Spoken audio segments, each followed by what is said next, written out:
নমস্কার। ইদানিং সমাজ মাধ্যমে দেখছি অনেকেই সম্প্রীতির কথা খুব তেড়ে লিখছেন। উদ্দেশ্য খুবই মহৎ, সে নিয়ে কোনো সন্দেহ নেই, কিন্তু ফালতুই লিখছেন। কারণ যে সমস্ত শিক্ষিত ভদ্রলোকেরা এই সমস্ত আজে বাজে কথাগুলো চারদিকে রটিয়ে বেড়াচ্ছেন, তারা এটা বিলক্ষণ জানেন এবং তাদের জ্ঞান দিয়ে কোনো লাভ নেই, কারণ পুরোটাই তারা জেনে বুঝে করছেন। এই আমাদের প্রিয় মেজর ময়ূখ রঞ্জনকেই ধরুন, দু একদিন আগেই টিভিতে তিনি খুব ব্যঙ্গ করে বলেছেন, একই বৃন্তে দুটি কুসুম, কুসুম কুসুম কুসুম। কিসের কুসুম? যেন উনি জানেন না যে ওটা ডিমের কুসুমের কথা হচ্ছে না, কুসুম তোমার মন নেই এর কথা হচ্ছে না, ওটা একটা সম্প্রীতির কবিতা। এটা উনি বিলক্ষণ জানেন, কারণ টিভিতে উনি সঞ্চালনা করছেন, অন্তত 10 তো পাস, যদিও ভাব দেখান যে উনি কিছুই পড়েননি। এর আগে তিনি বলেছিলেন যে সেকুলার যারা, তারা যেন দেশ ছেড়ে চলে যায়, যেন উনি জানেন না যে সংবিধানে সেকুলারিজম একটা স্তম্ভ। এছাড়াও তার আগে বলেছিলেন যে আওরঙ্গজেব এবং মারাঠা সংঘর্ষের ইতিহাস নিয়ে স্কুলে পড়েননি। কোন স্কুলে পড়েছেন আমি ঠিক জানি না, অন্তত ক্লাস 10 পাস হলে এটুকু জানা যায়। ফলে উনি যা করছেন সব জেনে বুঝেই করছেন। আরেকজনকে দেখলাম, আরেকজন বিখ্যাত অভিনেতা রুদ্রনীল, তিনি দু একদিন আগে টিভি চ্যানেলে খুব গম্ভীর গলায় একটা কবিতা পাঠ করছেন। সেটা কি? কাল সাপ যদি ঘরেই থাকে মৃত্যুরা অনিবার্য, লুঙ্গির টানে জঙ্গিরে আসে সেরে যায় তার কার্য। যেন উনি জানেন না যে লুঙ্গির সঙ্গে জঙ্গির কোনো সম্পর্ক নেই। কাশ্মীরে লুঙ্গি পরে হাতে বন্দুক নিয়ে জঙ্গিরা আসেনি, এবং উনি ওনার বাপ ঠাকুরদা 14 পুরুষ কাউকে কখনো লুঙ্গি পরতে দেখেননি। ফলে এগুলো সম্পূর্ণ ফালতু কথা, জেনে বুঝে করছেন। এই একজন ডাক্তার কিছুদিন আগে বলেছিলেন যে বাংলাদেশি পেশেন্ট তিনি দেখবেন না। তো উনি বিলক্ষণ জানতেন এটা যে ওনার যে ওথ, ওনার যে শপথ, সেটাকে ভঙ্গ করে।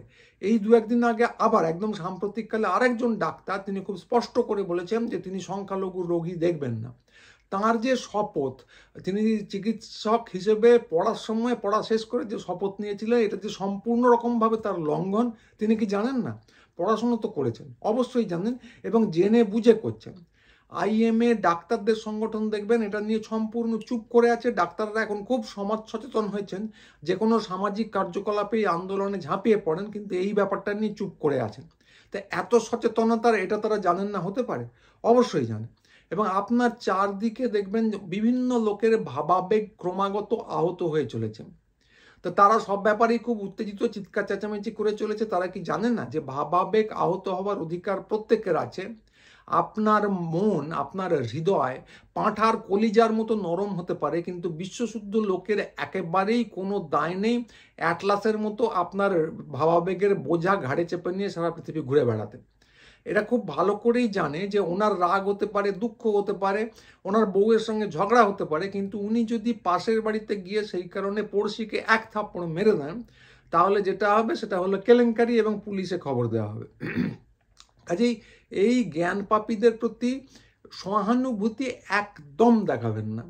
এরা যদি সংখ্যালঘুদের গালাগাল দেয়, চিৎকার করে, ভাবাবেগ আহত হয়েছে বলে চারদিকে শোরগোল ফেলে দেয়, বলুন কান্নাকাটি করতে হলে সোজা বাথরুমে গিয়ে যেন করে, বাইরে এসে সব হাবিজাবি কথা বললে যথাযোগ্য ব্যবস্থা নেওয়া হবে। এদের যদি সেকুলারিজমের কারণে দম বন্ধ হয়ে আসে, পরিষ্কার বলুন এখানে নয়, ডাক্তারের কাছে যান, রেসপিরেটরি প্রবলেম একটা খুব সিরিয়াস সমস্যা, তার জন্য যেন ওষুধ দেওয়া হয়।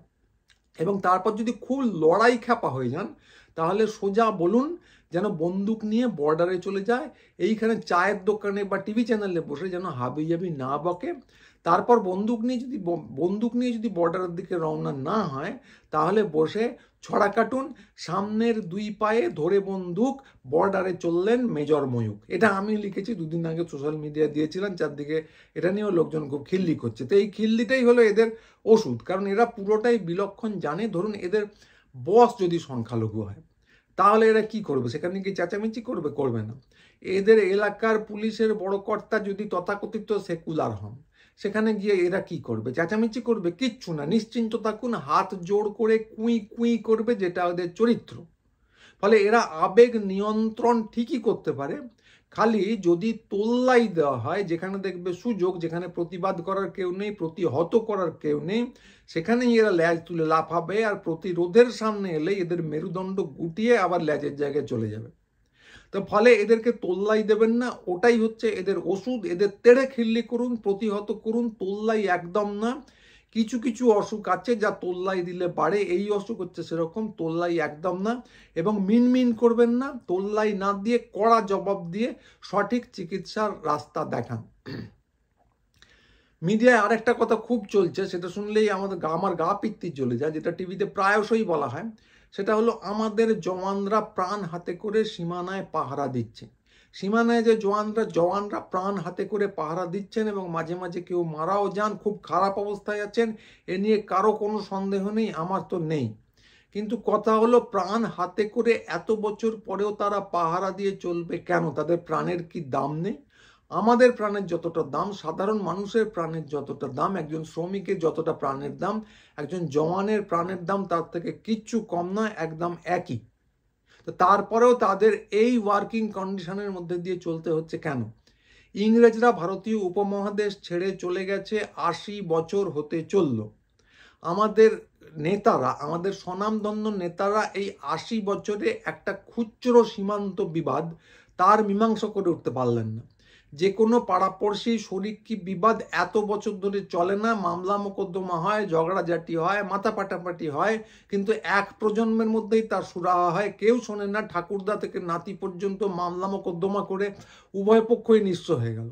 কিন্তু এখানে সেটাই হচ্ছে, এখনো লক্ষ কোটি টাকার অস্ত্র বাজেট, এখনো প্রাণ হাতে করে পাহারা, এখনো টুরিস্টরা ওখানে গেলে গুলি খেয়ে মারা যাচ্ছেন। তো এইটা কেন এখনো হবে? এইটা হলো রাজনীতিবিদদের অপদার্থতা, এবং তারা যেটা করছেন এইটা যদি সলভ করার, সমাধান করার কেউ চেষ্টা করে তাহলেই তাকে দূর দূর করে তাড়িয়ে দেওয়া হচ্ছে। দুই পারে, ওপারে দেখুন ইমরান খান একটু নরম হবার চেষ্টা করেছিলেন, সমাধান করার চেষ্টা করেছিলেন, তাকে জেলে পাঠিয়ে দেওয়া হয়েছে। এবং এপারে দেখুন আদবানি একবার করাচিতে গিয়ে জিন্নার প্রশংসা করে এসেছিলেন, তারপর যা হলো তাকে ঘাড় ধাক্কা দিয়ে কার্যত সরকার, দল এবং সমস্ত জায়গা থেকে বের করে দেওয়া হলো। তো এই অপদার্থতাকে ঢেকে ফেলতে এই গল্পগুলো চালু, উন্মাদনা তৈরি করা হয়, রাজনীতিকদের ছেটে ফেলা হয়, এবং যাতে এই গোঁজামিলগুলো কেউ ধরে না ফেলে তাই নামিয়ে দেওয়া হয় মিডিয়ার পঞ্চম বাহিনী। এই পঞ্চম বাহিনীটা কি? এটা সেই স্পেনের গল্প 1937 সালে। তখন ওখানে ফ্যাসিস্ট জেনারেল ফ্র্যাঙ্কো মাদ্রিদকে চারদিক থেকে ঘিরে ফেলে দখল করে নেবেন বলছিলেন। তো ওনাকে জিজ্ঞাসা করা হয়েছিল মাদ্রিদ উনি কি করে দখল করবেন। উনি বলেছিলেন তার চারদিকে আছে 4টে সৈন্যবাহিনী, আর মাদ্রিদের ভিতরে আছে পঞ্চম একটা বাহিনী, অর্থাৎ কিনা বিশ্বাসঘাতকদের বাহিনী। তো এই মিডিয়া এখন যেটা হয়ে দাঁড়িয়েছে সেটা হলো পঞ্চম বাহিনী। তো যেটা হচ্ছে, উন্মাদনা ইচ্ছে করে তৈরি করা হচ্ছে, সীমান্ত বিভেদ ইচ্ছে করে মেটানো হচ্ছে না, যারা করার চেষ্টা করছেন তাদের ছেড়ে ফেলা হচ্ছে, এবং এইটাকে জাস্টিফাই করার জন্য, এই অপদার্থতাকে জাস্টিফাই করার জন্য তৈরি হচ্ছে পঞ্চম বাহিনী, যেটা হচ্ছে মিডিয়া। এটা আমরা চারদিকেই দেখতে পাই। এই বিবাদ যারা মেটাতে পারেননি তাদের অপদার্থতাকে নেহাতি অপদার্থতার কুতুব মিনার যদি না বলা হয় তাহলে অন্যায় করা হবে। আর এই মিডিয়াকে যদি মিথ্যের তাজমহল বলা না হয় তাহলে কিন্তু অন্যায় করা হবে। এরা কি আর জানে না যে অবস্থা এমনই? এরা অবস্থাটা এমন দিকে পাঠিয়ে দিয়েছে যেখানে জওয়ানরা একদিকে প্রাণ দিচ্ছেন। নদিয়ার এক সংখ্যালঘু জওয়ান কাশ্মীরে প্রাণ দিয়েছেন এই 2-1 দিন আগেই, কিন্তু তার বাবা মাকে বলতে হয়েছে যে আমার ছেলে প্রাণ দিয়ে প্রমাণ করলো আমরা কোন দিকে। তো এর থেকে তারা বুঝতে পারেন না অবস্থাটা কতটা মর্মান্তিক? নিশ্চিতভাবেই বুঝতে পারেন। এরা কি জানেন না যে একটা হানা হয়েছে যেখানে তার সঙ্গে সম্পূর্ণ সম্পর্কহীন সংখ্যালঘুদের চারদিকে তার দায়িত্ব নিতে বলা হচ্ছে?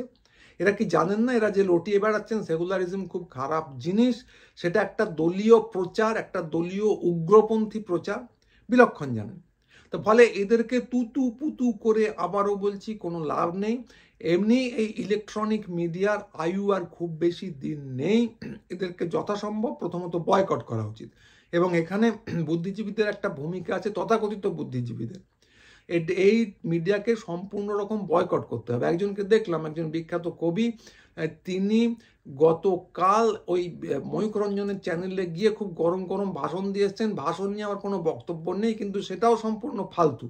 কারণ আমরা এই কথাগুলো বাইরে বলতে পারি, ওখানে গিয়ে বলার অর্থ একটাই, ওই চ্যানেলকে আরও বেশি প্রচার দেওয়া। এই অবস্থায় চ্যানেলে মুখ দেখানোর লোভ যদি সামলাতে না পারেন সেটা অত্যন্ত খারাপ জিনিস, সেটা করবেন না। ফলে প্রথম কাজ হচ্ছে এদেরকে বয়কট করা। দ্বিতীয় কাজ হচ্ছে এই যে বিশেষজ্ঞরা যে টিভির পর্দায় আছেন তাদেরকে ক্রমাগত খিল্লি করে যাওয়া, মেজর ময়ূককে নিয়ে ক্রমাগত খিল্লি করে যাওয়া, এমন একটা অবস্থা তৈরি করে দেওয়া দেখলেই যেন লোকে বলে ওই যে মেজর ময়ূক, হা হা হা। এই অবস্থাটা যদি তৈরি করে দিতে পারেন, টিআরপিকে যদি গোল্লায় নামিয়ে দিতে পারেন, তাহলে এদের আয়ু এমনি আর বেশি দিন নেই, কিছুদিনের মধ্যেই এদের খেল খতম হয়ে যাবে।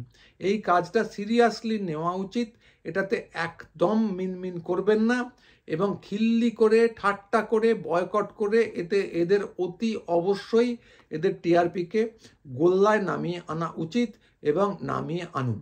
তো আমরা সেই কবিতাটা দিয়ে শেষ করব যেটা দিয়ে শুরু করেছিলাম।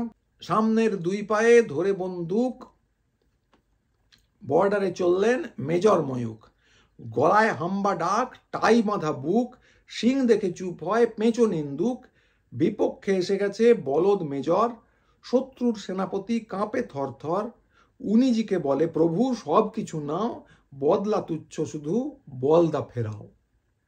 আজকের মতো এইটুকুই, সবাই ভালো থাকবেন, নমস্কার।